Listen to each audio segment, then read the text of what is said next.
When Katrina hit, did it affect you personally? Did your house flood? Any of that? So that was my first spot. I had just, when Katrina hit, I was just getting out of school. And I moved out of my mama's house earlier. I moved out of my mama's house like right after high school. Right. So that was my first spot. And I lived upstairs. So the bottom flooded. It was destroyed. I ended up going to Lafayette for a couple days. Well, maybe it was like a week. And then I ended up going to Baton Rouge for maybe a couple weeks.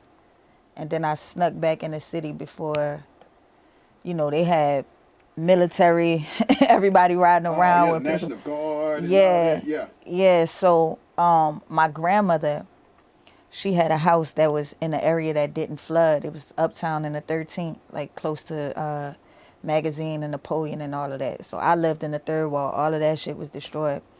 I snuck back, got in the city, and I was living in my grandmother's house with no lights and, no water. It was filthy, disgusting, but I wanted to come home, so, Right. yeah. Man. Womp, womp. This shit just took a turn for the worse. Why the fuck you gonna ask me about Katrina? Because I'm just playing, man. it's all a part of it. I'm joking, bro. But yeah, it ain't like the highlight of New Nah, Orleans. I'm joking. I But just want to know how you was actually affected. yeah, I definitely, like Katrina, I say this without trying to be insensitive about the situation, but Katrina really, really changed my life. Like, I was on a course, and even when I got back, I'll be 100% honest. When I came back to New Orleans, and I can say it now, I knew that's where the money was. I was like, shit, everybody gone. The Mexicans in town. They ain't got nobody to go from. I was in the streets at that time. Hey, it is what it is. Yeah, so I'm like, I'm coming back selling heroin and, selling. I was, so I'm like, I'm going home. Right. This is where I can go and make some money from. I know that the streets are deserted. The people that's there, they're working. It was an opportunity for me. And when I got to New Orleans, just seeing the devastation and seeing, like a lot of my family members, they really lost everything. Some of them didn't even come back to New Orleans. You know what I mean? And Yeah. these are people that I was really, really close with. Now I don't see them for years at a time, unless they visit or I go out there to visit them. So it really shook my life up.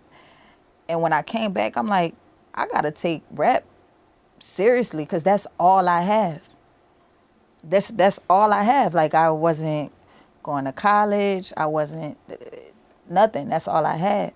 So I'm like, man, if Katrina didn't happen, I probably would have thought that I can be this big time fucking dope dealer or something, and I would have died in these streets because that's not my life. That's not what I'm built for. I'm built so I can translate all of that to people that listen to me. You know what I mean? Right. So Katrina pretty much got you out the dope game.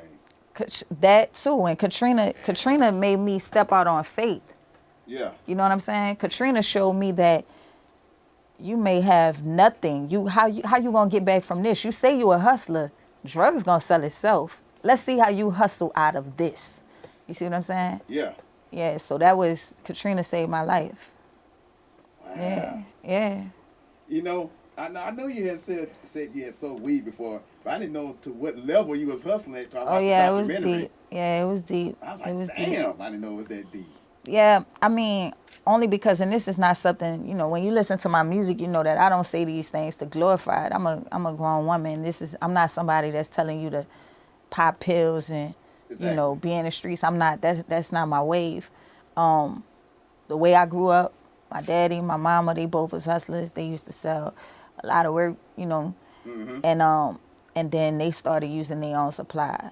You know what I mean? Right. So I right. was always a logical person, even very young. So I'm seeing that I went from having the Jordans, the rope chains, all this stuff, right? Yeah. And then when they started using drugs, these things are vanishing. All of these amenities, they're vanishing. And you start to pay attention to that as a kid. So now I'm realizing, damn, well, the lights off. These natural necessities. Now it's not just the Jordans anymore. Like, things are disappearing that I need. So you pay attention to the trail and where's this going.